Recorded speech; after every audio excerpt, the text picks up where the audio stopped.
দক্ষিণাঞ্চলের প্রবেশদ্বার এই পদ্মা সেতু। এই পদ্মা সেতু চালু হওয়ার পরে কিছু কিছু জেলার বিশাল পরিবর্তন হয়েছে, তার মধ্যে নড়াইল জেলা অন্যতম। নড়াইলের রাস্তাঘাটগুলো যত্রতত্র জ্যাম লেগে যায় এবং নড়াইলে যে ব্যাপক উন্নয়ন হয়েছে তার একটা ধারাবাহিকতা দেখানোর জন্য আজ আমরা হাজির হয়েছি নড়াইল না, ঢাকা বেনাপোল যে মহাসড়ক, সেই মহাসড়কে আমরা এখন আছি নড়াইল জেলার লক্ষ্মীবাসা এলাকায়। এবং দেখেন কি পরিমাণ গাড়ির চাপ। আমার পিছনে দাঁড়িয়ে আছে, এই যে আপনারা দেখছেন, এই দিক ঢাকা যাচ্ছে আর এই দিক থেকে যশোরের গাড়ি ঢুকতেছে। অতএব এই রাস্তাটা ছিল ছোট, এখন বড় হয়েছে প্রচুর চাপের কারণে। হাজার হাজার গাড়ি এখানে ঢোকে। এই রাস্তা পারাপারও খুব একটা দুঃসাধ্য হয়ে গেছে। আমাদের সাথে দেখছেন এই ঢাকা থেকে দেখেন লাইন দিয়ে সব পরিবহন ঢুকতেছে। এটা চলে যাচ্ছে যশোর, সাতক্ষীরা, একদম ভিতরে চলে যাচ্ছে। এই যে সব ঢাকার থেকে আসছে। ভাইজান আপনারা এখন দাঁড়াইছেন কেন? ভালো আছেন আপনারা? জি আলহামদুলিল্লাহ। আমরা ঢাকা থেকে এসেছি আপনাদের এই নড়াইল যশোর, এই ঢাকা থেকে বেনাপোল রোডে যশোর নড়াইল হয়ে এই পদ্মা সেতু চালু হওয়ার পরে আমাদের যে সুযোগ, আমরা অল্প সময়ের ভিতরে মোটরসাইকেল যোগে ঢাকা থেকে যশোর চলে যাচ্ছি। ওকে, এখানে আলহামদুলিল্লাহ এবং আপনাদের পরিবেশ খুব সুন্দর লাগছে, তাই আমরা দাঁড়িয়ে এখানে একটু প্রাকৃতিক পরিবেশকে উপভোগ করতেছি। ওকে, ধন্যবাদ ভাইজান, ধন্যবাদ। এই যে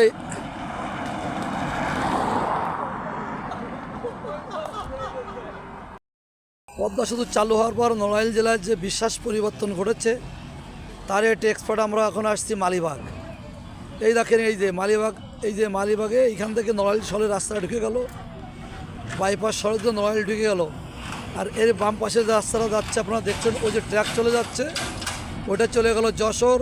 আর এটা আগে যে বামে খুলনা, এই সেই মালিবাগ মোড়টা দেখেন, বিশাল পরিবর্তন হয়েছে যে মোড়টা। আমরা ঢাকা বেনাপোল রোডের নড়াইল জেলার মালিবাগ নামক স্থানে আছি।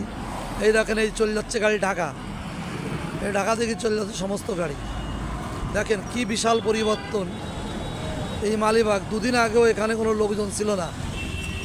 ভাইজান কোথা থেকে আসলেন? অনুষ্ঠানে গেছিলেন তাই তো ভাই? তো বিশাল পরিবর্তন হয়েছে নাকি ভাই জায়গাটা? ওকে, ধন্যবাদ ভাই। আমার নামটা একটু বলেন। আমি আব্দুল মান্নান।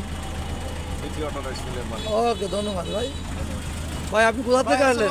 আপনি কোথা থেকে আসলেন? আমি সেনাবাহিনীর ইঞ্জিনিয়ার্সের সিনিয়র ওয়ারেন্ট অফিসার। আমি গিয়েছিলাম দত্তপাড়ায়, একটা মুসলমানি অনুষ্ঠান ছিল, সেখানে খাওয়া দাওয়া ছিল, সেটা শেষ করে এখন বাসার দিকে আচ্ছা, পদ্মা ব্রিজ হওয়ার পরে আপনার নড়াইল তো ব্যাপক পরিবর্তন হয়েছে। আমাদের যে উন্নয়ন হয়েছে আর যে সুযোগ সুবিধা আমরা পেয়েছি, আসলে এটা যারা এর সাথে জড়িত ছিলেন তাদেরকে ধন্যবাদ দিয়ে ছোট করব না। আরো নড়াইলের জন্য আরো অনেক কিছু ওনারা করুক, আমরা এটাই দোয়া করি। ধন্যবাদ। আপনার নাম কি? তা আপনার এই যে নড়াইল এই যে রাস্তা চালু হয়েছে ঢাকার, নড়াইলের পথে মালিবাগ তো ব্যাপক করে, এই সম্বন্ধে কিছু বলেন। খুব সুন্দর কাজ হয়েছে। সুন্দর কাজ হয়েছে না? ওকে, কেমন আছেন আপনি বলেন? মনে যায় তাই না? তাহলে এই ব্রিজটা চালু হওয়ার পরে মালিবাগে ব্যাপক পরিবর্তন হয়েছে। এই পরিবর্তনে আপনারা খুব আনন্দিত এবং মোটরসাইকেল খুব স্পিডে চালাচ্ছে, লোকজন একটু কমায় চালালে ভালো হয়, তাহলে আরো ভালো হয় তাই না? ওকে, ধন্যবাদ।